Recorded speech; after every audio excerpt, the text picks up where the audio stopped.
अस्सलामु अलैकुम वरहमतुल्लाहि वबरकातुह। औज़ु बिल्लाहि मिनश्शैतानिर्रजीम। बिस्मिल्लाहिर्रहमानिर्रहीम। नहमदुहु व नुसल्ली अला रसूलिहिल करीम व आलिहि तय्यबीन ताहिरीन मासूमीन। नाज़रीन कराम, आज आपके सामने हम पैगम्बर इस्लाम सल्लल्लाहु अलैहि वसल्लम के एक बेटे जिनका नाम इब्राहीम था, जनाब इब्राहीम के हालात बयान करने जा रहे हैं।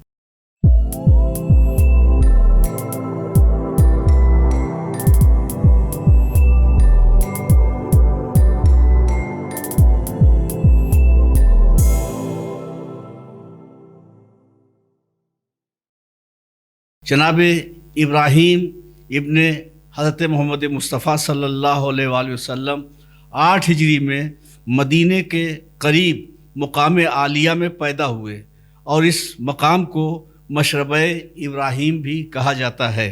मशरब इब्राहीम के बहुत से फ़ज़ाइल हैं जिसकी तफसील का यहाँ मौका नहीं। बहुत से अइम्मा का मस्कन रह चुका है मशरब इब्राहीम, उसकी अलग तफसील बयान की जाएगी। सन 10 हिजरी में आपकी वफ़ात हुई। 8 हिजरी में पैदा हुए, तकरीबन 2 बरस की उम्र में यानी 10 हिजरी में जनाब इब्राहीम इब्न मोहम्मद का इंतकाल हो गया।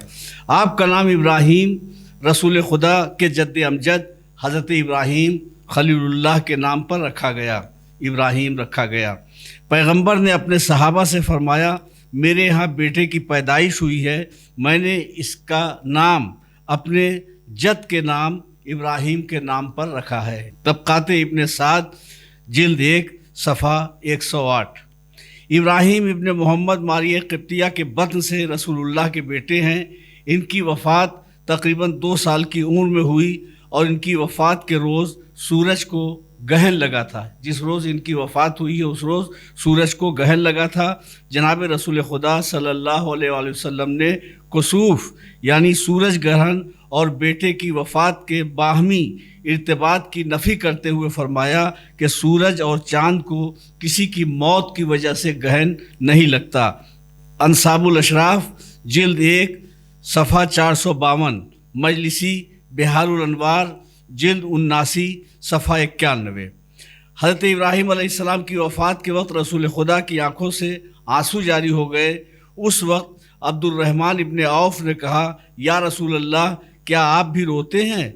आपने इरशाद फरमाया, ऐ औफ के बेटे, ये मेरा रोना एक शफ़क़त का रोना है। इसके बाद दोबारा फिर आपकी आंखों से आंसू जारी हो गए तो आपकी ज़बान मुबारक पर ये कलिमात जारी हो गए, आँख आंसू बहाती है और दिल गमज़दा है, मगर हम वही बात ज़बान से निकालते हैं जिससे हमारा रब राज़ी रहे, हमारा रब खुश हो जाए। और बिलाशुबह ऐ इब्राहीम, हम तुम्हारी जुदाई से बहुत ज़्यादा गमगीन हैं। मजलिसी बिहारुल अनवार जिल्द 79 सफ़ा 191, अत-तबक़ातुल कुबरा जिल्द 1 सफ़ा 114। इस रवायत से पता चला कि मरने वाले के गम में आंसू बहाना, रंजीदा होना आईने फितरत भी है और पैगंबर इस्लाम सल्लल्लाहु अलैहि वसल्लम की सुन्नत भी है। अलबत्ता कोई ऐसा जुमला ज़बान से नहीं निकालना चाहिए जो खुदा की शान के ख़िलाफ़ हो।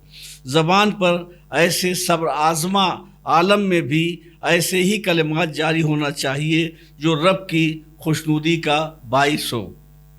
हम इशारा कर चुके हैं हवाले के साथ कि जिस दिन इब्राहीम का इंतकाल हुआ, इत्तेफाक से उसी दिन सूरज ग्रहण लगा।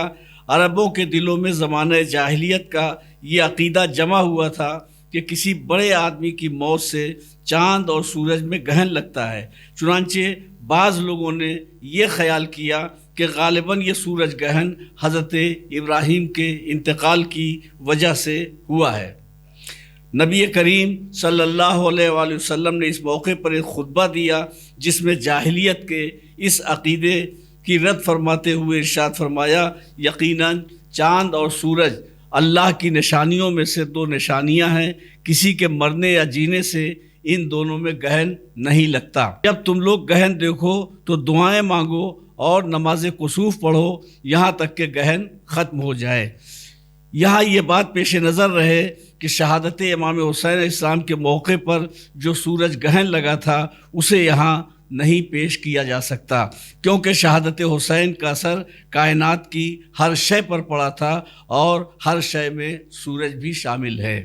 جناب ابراہیم کی وفات کے سلسلے میں ابن شہراشوب نے کتاب مناقب آل ابی طالب میں ابن عباس سے نقل کیا ہے کہ ایک روز حضرت رسول خدا صلی اللہ علیہ وآلہ وسلم امام حسین علیہ السلام کو داہنے زانو پر اور جناب ابراہیم کو بائیں زانو پر بٹھائے ہوئے پیار کر رہے تھے کہ ناگاہ جبرائیل نازل ہوئے اور کہنے لگے، ارشاد خداوندی ہے کہ دو میں سے ایک کو اپنے پاس رکھو۔ پیغمبر اسلام نے امام حسین کو ابراہیم پر ترجیح دی اور اپنے فرزند ابراہیم کو حسین پر سے فدا کر دینے کے لیے کہا۔ چنانچہ ابراہیم علیل ہو کر 3 یوم میں انتقال کر گئے۔ راوی کا بیان ہے کہ اس واقعے کے بعد سے جب امام حسین علیہ السلام حضرت کے سامنے آتے تھے تو آپ انہیں آغوش میں بٹھا کر فرماتے تھے، یہ وہ ہے جس پر میں نے اپنے بیٹے کو قربان کر دیا۔ شواہد النبوت صفحہ 174۔ اس واقعے کو علامہ نجم الحسن طاباسرا نے 14 ستارے میں بھی تحریر فرمایا ہے۔ ایک روایت کے مطابق جناب ابراہیم جب پیدا ہوئے تو آپ نے ابراہیم کی پیدائش کے 7ویں روز عقیقہ کیا، ان کے سر کے بال تراشے اور بالوں کے ہم وزن چاندی فقرہ میں تقسیم کی۔ ابن سعد کی طبقات میں جلد 1 صفحہ 107 میں یہ واقعہ درج ہے۔ جناب ابراہیم تقریباً 2 سال کی عمر میں انتقال کر کے کوئی 16 مہینہ کہتا ہے، کوئی 18 مہینہ کہتا ہے، کوئی 15 مہینہ کہتا ہے، چونکہ تاریخ ولادت میں اختلاف ہے۔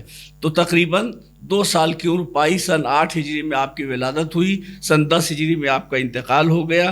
حضرت ابراہیم بقیع میں جناب عثمان ابن مظعون کے پاس دفن ہوئے۔